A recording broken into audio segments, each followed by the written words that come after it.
17 anos. E eu contei pros meus amigos, né? Eu falei, olha, aconteceu isso comigo. E os meus amigos, eles davam risada. Eles falam, pô, isso não é assunto que se brinca, você tava zoando com a nossa cara. Eu falei, não, eu tô falando a verdade. E eu fui na polícia, a polícia falou, olha, não tem o que a gente fazer. Aí, tipo, ninguém queria nada com nada, ninguém queria me ajudar, eu não tive apoio de amigo. Não deram importância, assim. Minha mãe só chorava, meu pai colocava a culpa na minha mãe, meu irmão falava que era mentira. E eu não tive, assim, não tive um acolhimento, né? A palavra certa, assim, um acolhimento. Então, eu meio que vivi isso sozinha.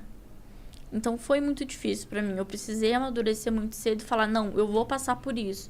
E eu não passei por psicólogo, não passei por psiquiatra, não passei por nada. Eu fui no médico, fiz os exames, tomei muito remédio. Assim, eu quase morri nessa época. Porque eu tomei um negócio que chama coquetel, que são vários remédios. E um deles me deu reação, que é a amoxicilina. E deu reação no meu corpo inteiro e eu tive o início de uma parada cardíaca, né? Meu Deus. Então, minha mãe só chorava, ela não conseguia falar comigo. E assim, pra pedir pra me levar no hospital, eu tinha que pedir pra minha vizinha. Porque minha mãe não tinha condição, meu pai não tinha condição, sabe? E aí eu meio que fui enfrentando as coisas sozinhas, até eu conhecer ele, né?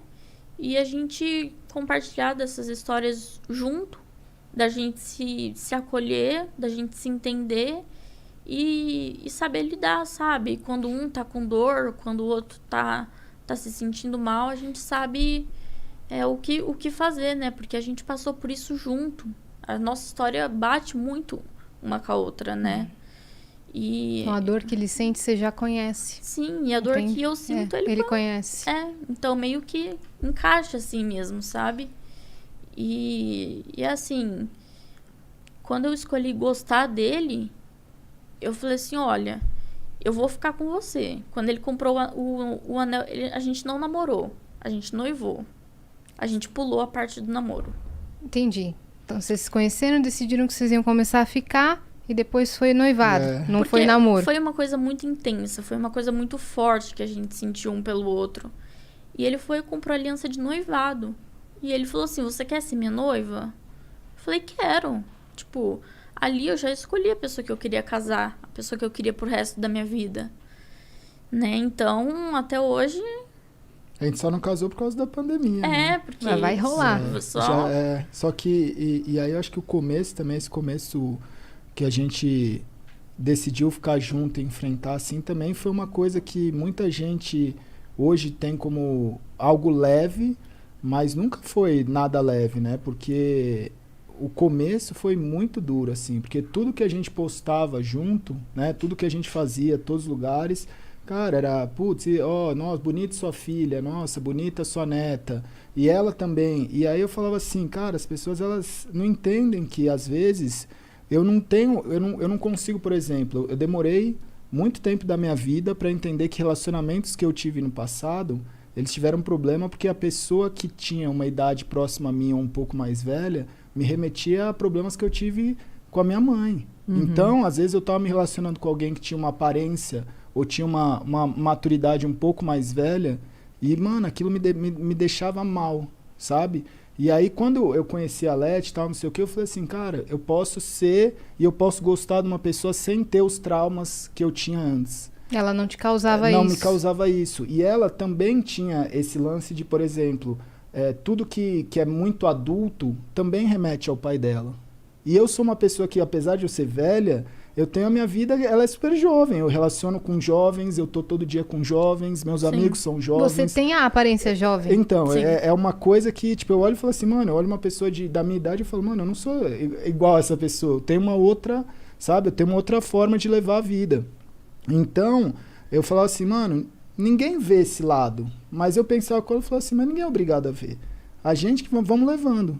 Essa galera que veio pra cima de vocês, assim, durou muito tempo, demorou muito tempo pra aceitarem? Como é que foi? Cara, como é que isso foi se transformando, assim? Então, no começo ela teve muito problema, porque falavam, nossa, ela é interesseira, e por que uma pessoa dessa estaria assim com você? E porque, acho que no começo teve muitas, assim, a gente teve que quebrar muitas barreiras, Até porque imagina que foi criada uma comunidade, né, a tribo. E aí eu tô ali, sou uma pessoa que está à frente disso tudo.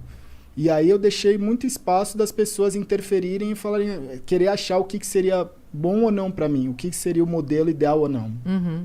E aí eu acho que até eu conseguir, primeiro, digerir as coisas de por que eu decidi, por que eu estava buscando isso, e encarar isso, e colocar esses limites, foi um período de aprendizado.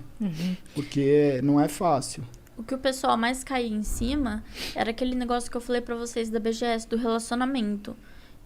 Ele terminou com ela e já começou a ficar comigo. Ele falou, resolvi minha vida, não tô mais namorando, já tô, sabe, sossegado e tal, agora é com você.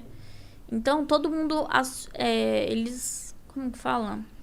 Eles associam... Presumiram, né, que... Eles associam que ele terminou com ela por causa de mim. Ou teve porque muitas traiu, coisas, ou porque... Nossa, foi assim, foi um inferno. Não foi. Mas eu, tipo, tive que passar, eu escolhi isso pra mim, né?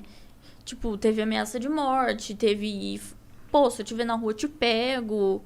Teve, inúmeras mensagens desse tipo.